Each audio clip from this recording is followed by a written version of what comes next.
അപ്പോൾ ഇന്നത്തെ റെസിപ്പി എന്ന് പറഞ്ഞു കഴിഞ്ഞാൽ നല്ല അടിപൊളിയായിട്ടുള്ള ക്രീമി ആയിട്ടുള്ള ചിക്കൻ കറിയാണ്. അപ്പോൾ അമ്മയുടെ റെസിപ്പി തന്നെയാണിത്, കുക്ക് ചെയ്യുന്നതും അമ്മ തന്നെയാണ്. അപ്പോൾ നമുക്കിത് എങ്ങനെ പ്രിപ്പയർ ചെയ്ത് നോക്കാം. അതിനുവേണ്ടി നമ്മൾ ആദ്യം ഒരു പാൻ എടുക്കുക, അതിൽ വെളിച്ചെണ്ണ ഒഴിക്കുക. വെളിച്ചെണ്ണ ഒഴിച്ച് നമ്മൾ ഓൾമോസ്റ്റ് കുക്കിംഗ് എല്ലാം വെളിച്ചെണ്ണയിലാണ് കേട്ടോ.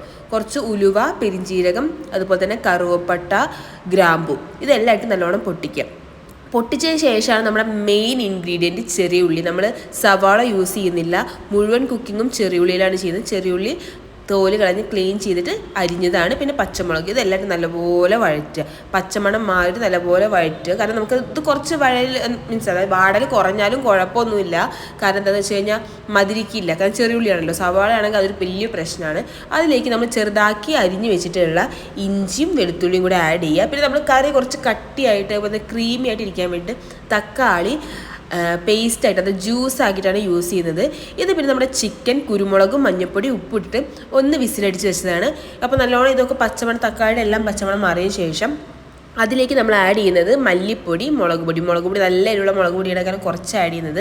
അത് നല്ലപോലെ ഒന്ന് വാടി വന്നതിന് ശേഷം നമ്മൾ അതിലേക്ക് നമ്മൾ ചിക്കൻ ഓൾറെഡി വേവിച്ച് വെച്ചിട്ടുള്ള ചിക്കനും അതിൻ്റെ പ്യൂരും എല്ലാം കൂടെ ആഡ് ചെയ്യുകയാണ് ചെയ്യുന്നത്. അപ്പോൾ നമുക്ക് തോന്നും ഭയങ്കര ലൂസാണല്ലോ എന്നൊക്കെ തോന്നും, പക്ഷേ ഇറ്റ്സ് ഓക്കെ, അത് തിക്കായിക്കോളും. അപ്പോൾ നല്ലപോലെ ഒന്ന് മിക്സ് ചെയ്തിട്ട് ആവി കയറ്റാൻ വയ്ക്കുക. നല്ലപോലെ ഒന്ന് തിളച്ച് വരുമ്പോഴേക്കും ചിക്കൻ പീസ് ഒന്ന് ഉടയരുത് കേട്ടോ. വരുമ്പോഴേക്കും നമ്മൾ കുറച്ച് കാഷ്യൂനട്ട് കുതിർത്ത് അരച്ച് വെച്ചിട്ടുണ്ടായിരുന്നു. ഈ സാധനം അതിലേക്ക് അരച്ച് വെച്ച ആ പേസ്റ്റ് ഇതിലേക്ക് ആഡ് ചെയ്യുക. ആഡ് ചെയ്തിട്ട് ഒന്ന് ഇളക്കി കൊടുക്കുക.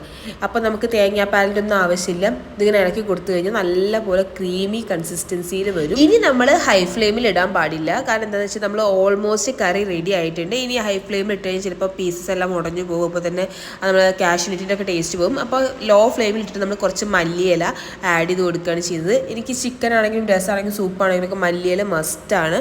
അപ്പോൾ മല്ലിയില അതിന് പ്രത്യേക ഫ്ലേവറാണ് കേട്ടോ. അപ്പോൾ മല്ലിയില ഇട്ടതിന് ശേഷം ഒന്ന് ലൈറ്റായിട്ട് ഇളക്കി കൊടുക്കുക.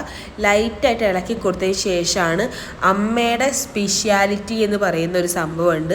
എന്താണെന്ന് വെച്ച് കഴിഞ്ഞാൽ കുറച്ച് പച്ചവെളിച്ചെണ്ണ ഒഴിക്കുക. പച്ചവെളിച്ചെണ്ണ എടുത്തിട്ട് ഒരു സ്പൂണ് അല്ലെങ്കിൽ ചെറിയൊരു അടപ്പൊക്കെ മതി കേട്ടോ. എന്നിട്ട് അതിൻ്റെ മേലൊന്ന് ചെറുതായിട്ട് ഒന്ന് ഒഴിച്ചു കൊടുക്കുക. എന്നിട്ട് നന്നായിട്ട് ഇളക്കുക. നമ്മുടെ സൂപ്പിൻ്റെയും ഹൈലൈറ്റ് ഇതായിരുന്നു കേട്ടോ. അപ്പോൾ എല്ലാവർക്കും റെസിപ്പി ഇഷ്ടപ്പെട്ടെന്ന് വിചാരിക്കുന്നു. എല്ലാവരും ട്രൈ ചെയ്ത് നോക്കുക.